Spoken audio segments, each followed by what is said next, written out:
Hi everyone, it's me, Dr. Suresh Kumar, your biology expert. I'd like to continue the previous session. That the part 6 is completed. Now we are entering into the part 7 of the sexual reproduction in flowering plants. The part 7, sexual reproduction in flowering plants. The subtopic is Micro-Sporogenesis. What do you mean by Micro-Sporogenesis? Definition, we need to go ahead. The process of formation of microspores from pollen mother cells. Pollen mother cells is through meiosis. That is nothing but reductional division is known as Micro-Sporogenesis. So here reductional division is very important, that is a meiosis. So what do you mean by reductional division? Generally, the diploid one cell is dividing and forming the 4 haploid cells. 2n, one cell, given the n 4 cells. That means one cell produces 4 cells, which is a diploid one cell is given the 4 haploid cells. That is nothing but meiosis. Then here, what is the process of meiosis? You see this. The process of meiosis is having the very clear-cut phases. First, what is happening? The cells in the sporogenous tissue, as you know that in the sporangium, it is a sporangium.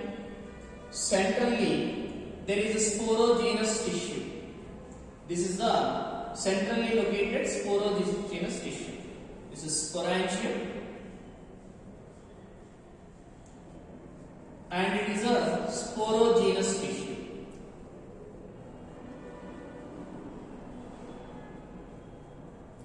So, tissue is nothing but a group of cells. Cell in the sporogenous tissue in microsporangium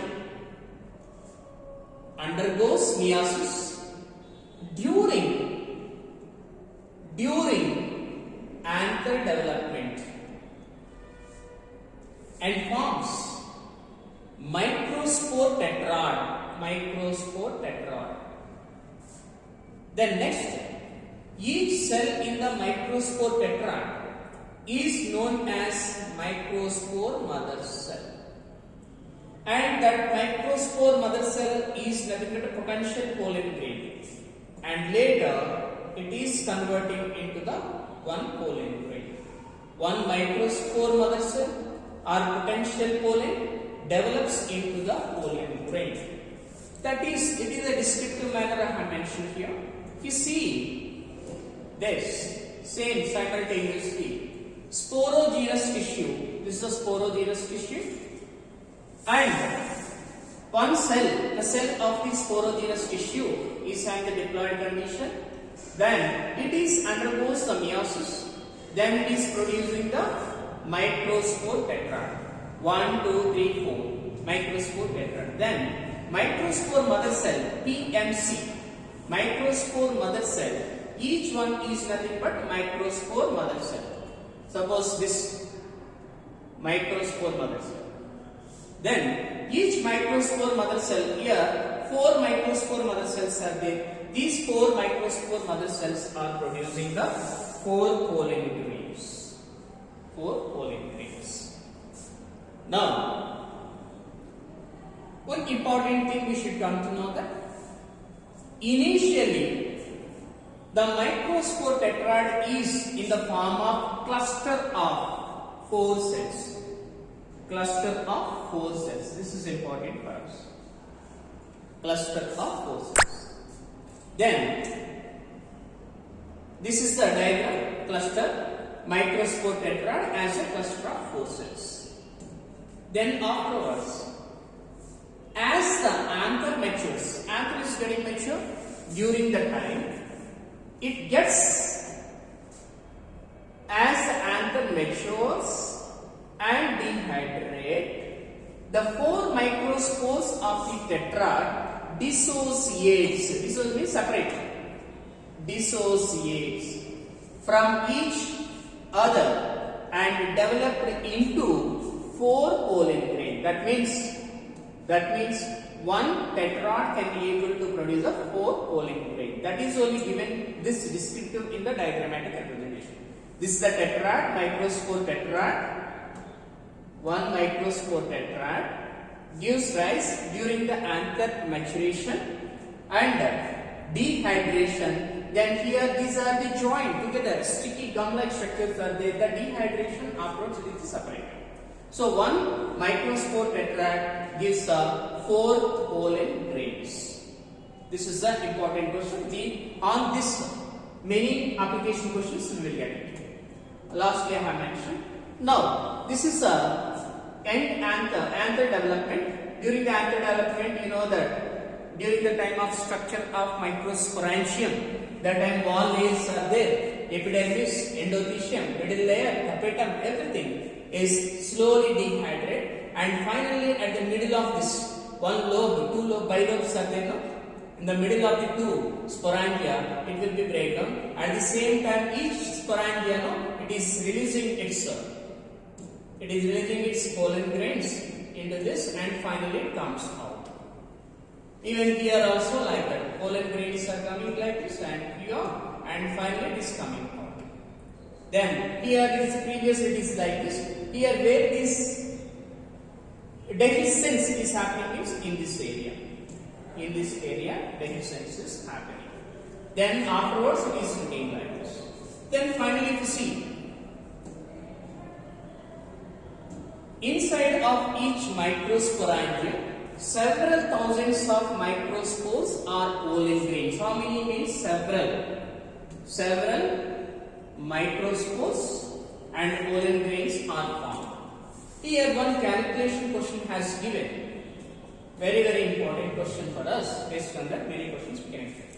If one microsporangium has 150 microspore tetrads, then calculate how many pollen are formed from that microsporangium.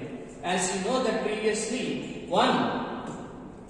here I clearly mentioned, one microspore tetrad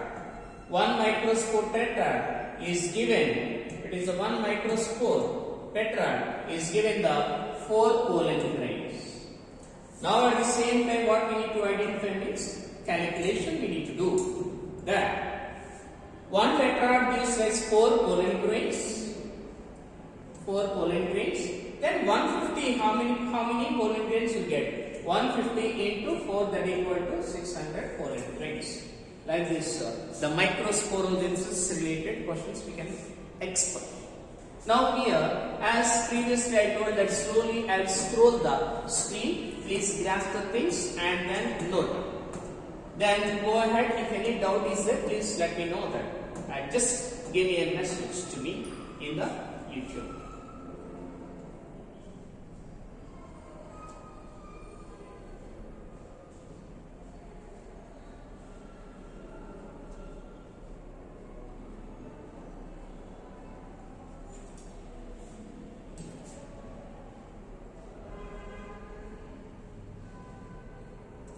Please compare here descriptive with the diagrammatic representation. Here these are the pollen grains, here pollen grain border.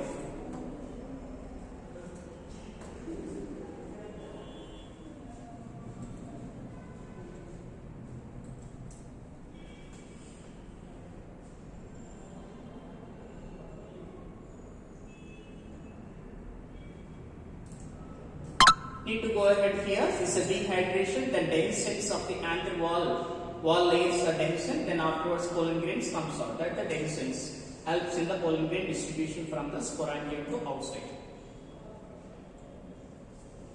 Here this is a neat question for us. How many are present in each sporangium means here we need to go ahead. Several thousands of microspores.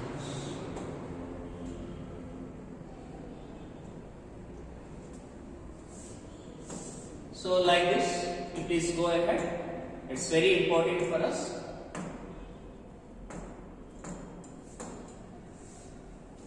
Okay, thank you. All the best.